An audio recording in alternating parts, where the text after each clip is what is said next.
Alhamdulillah, salatu wassalamu ala rasulillah, la hawla wa la quwwata illa billah. Ada pertanyaan? Ya. Assalamualaikum warahmatullahi wabarakatuh. Apakah boleh dipegang Ustaz kata-kata? Apakah boleh ini boleh kita pegang? Sebenarnya iblis itu mempunyai ibu itu kebaikan, tapi ada satu pintu kejahatan yang iblis punya. Maksudnya ini Ustaz, maksudnya itu membiarkan para ustaz itu mengajarkan tentang masalah zina, masalah tadi yang seperti tidak boleh mencuri. Tapi satu pintu itu mungkin mengajarkan dan tidak membolehkan kita mengajarkan tentang manhaj dan ajaran tauhid, artinya hampir semua amalan mereka sebab tidak mengikuti para sahabat dan syirik. Apakah kata-kata itu yang 1000 untuk kebaikan dan kejahatan itu boleh dipegang Ustaz? Dan yang keduanya Ustaz, apakah Imam Ahmad tadi tidak menyukai yang Ustaz sentuh? Dia maksudnya dia tidak suka apa karena emang dia bisa memutuskan bahwa itu dipolitis. Maksudnya apakah gimana maksudnya gini? Maksudnya Imam Ahmad itu emang tidak suka apa emang karena Bukan tidak suka karena individunya ya. Maunya Imam Ahmad dia nggak usah tampil gitu. Biarkan yang tampil para pelajar seperti Yahya Al-Qattan, Ali bin Madini, Yahya bin Ma'in, ke bawahnya Bukhari, Muslim dan seterusnya. Yang seperti ini mestinya nggak usah tampil gitu. Kenapa tampil? Itu yang membuat Imam Ahmad tidak suka. Bukan berarti beliau punya masalah pribadi dengan Haris Al-Mahasibi, enggak sama sekali. Enggak sukanya di situ. Adapun tentang 1000 kebaikan, 1 keburukan, itu kata siapa? Kalau kata Nabi tentu sami'na wa ata'na. Kalau kesimpulan orang saja ya nggak usah ya. Lebih baik kita katakan bahwa iblis punya talbis, iblis punya tipuan. Bagaimana cara iblis menipu? Ya tadi, seorang yang mengajak kaum muslimin untuk sholat, untuk saum, untuk zakat, untuk haji, untuk meninggalkan zina, khamr, judi dan seterusnya, tetapi ditipu oleh iblis. Ya.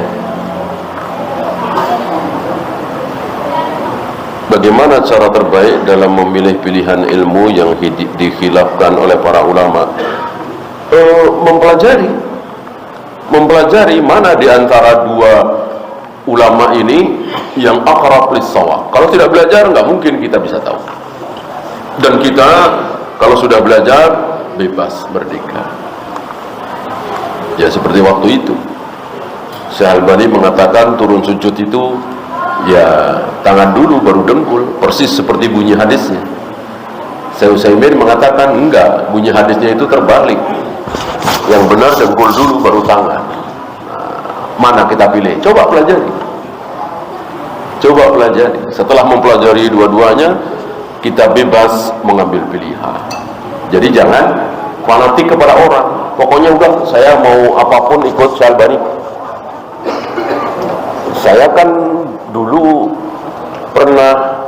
saya kan muridnya Syekh Utsaimin misalnya, maka apapun kata beliau saya ikuti. Jangan. Murid-murid Syekh Albani tidak ada yang mengikuti Syekh Albani bahwa sami'allahu liman hamidah sedekah bid'ah. Syekh Albani kan tegas, sami'allahu liman hamidah sedekah, kata Syekh Albani bid'ah. Padahal itu pendapatnya siapa yang melakukan sami'allahu liman hamidah.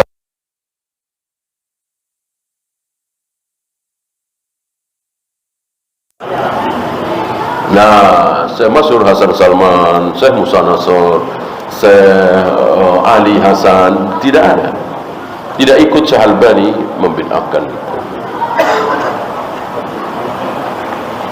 Apakah perlu menghafal nazom-nazom seperti Alfiyah dan lain-lain seperti yang diajarkan di pesantren-pesantren? Mungkin untuk menghafal ya, tapi saya kira hafalan-hafalan lebih penting bagaimana maksudnya.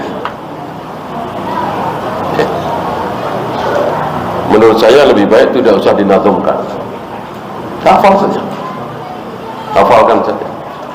Khawatirnya kalau nazom itu ngikutin iramanya, jadi mau ngapalin saja balik lagi ya. Seperti dulu kan kita diajarkan ya, jalasa, jalasa, jalasu, jalasat, jalasata, jalasna, jalasa, jalastu, sambil dinyanyikan ya. Ketika ditanya, kalian berdua duduk, enggak langsung jawab jalasuma, enggak, tapi ntar dulu ya, jalasa, jalasa, jalasu, jalasu. Oh, jalasuma, kan enggak baik seperti itu, enggak baik seperti itu. Mendingan langsung saja, enggak usah pakai nazom-nazom seperti itu. Apakah saya dapat keutamaan shaf pertama karena tiap hari saya sholat jamaah di musola yang hanya satu baris jamaahnya? Iya, ya benar kan? Mosok jamaah cuma satu baris, antum di shaf ketiga, kan nggak mungkin. Ya pasti di shaf pertama, dapat pahala keutamaan shaf pertama. Gitu. Maka antum nggak usah nyari-nyari masjid yang jamaahnya banyak. Ya mana yang dekat aja. Yang dekat cuman satu shaf, bahkan sering kurang, enggak masalah. Mana ada keuntungan. Saya selalu shaf pertama, alhamdulillah. Ya iya, shafnya cuma satu. Kalau imamnya bacanya nggak bagus gimana? Oh, urusan dia dengan Allah. Apa kata Nabi tentang imam? Fa in asabu falahum walakum. Jika imam itu baik, benar, berpahala, maka pahalanya buat imam dan buat kalian para makmum. Tapi jika imam itu salah, keliru, maka yang menanggung kesalahan imam, makmum nggak ikut-ikutan.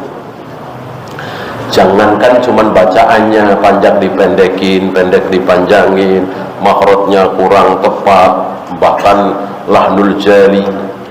Umar sholat tidak sah. Diulang lagi, orang belum mandi junub, lupa. Itu makmum suruh ulang lagi apa enggak? Enggak. Imam sadar belum mandi junub setelah selesai sholat asar kalau tidak salah. Umar langsung mandi, kemudian sholat lagi. Umar nggak teriak-teriak, ulang lagi, tadi belum junub, nggak ada.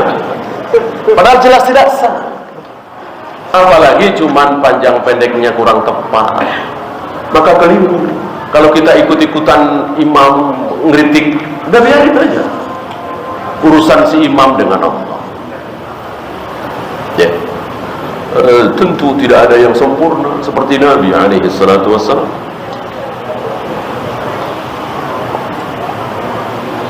Gimana Ustaz? Kalau Al-Fatihah ngancur, katanya ada yang bilang nggak terima sholatnya. Tadi Umar gimana? Al-Fatihah nggak terima. Ya diterima, nggak diterima imamnya.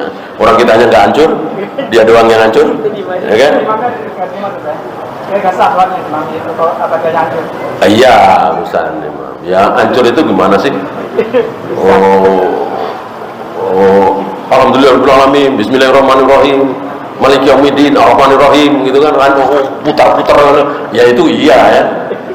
Ya kalau yang namanya kita bukan orang Arab ya, nggak fase-fase amat dan seterusnya, Allah Maha tahu. Yang penting kita terus belajar. Ingat dulu pernah kita bahas, kita lewati bahwa salah satu tipuan iblis adalah apa?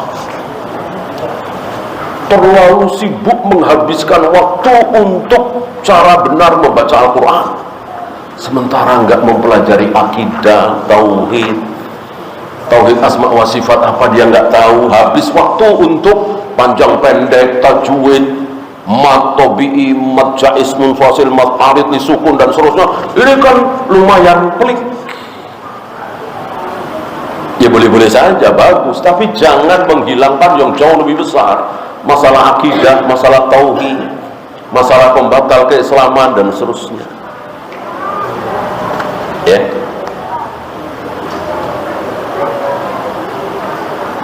Kalau suami memberikan Al-Quran dan insya Allah setiap harinya saya membaca, apakah suami saya mendapatkan pahalanya? Insya Allah, insya Allah. Ya. Siapapun ya, mau suami istri, mau teman, mau tetangga, mau saudara, bahkan yang tidak kenal, ketika dengan pemberian kita si fulan melakukan kebaikan, maka insya Allah kita akan ikut mendapatkan kebaikan.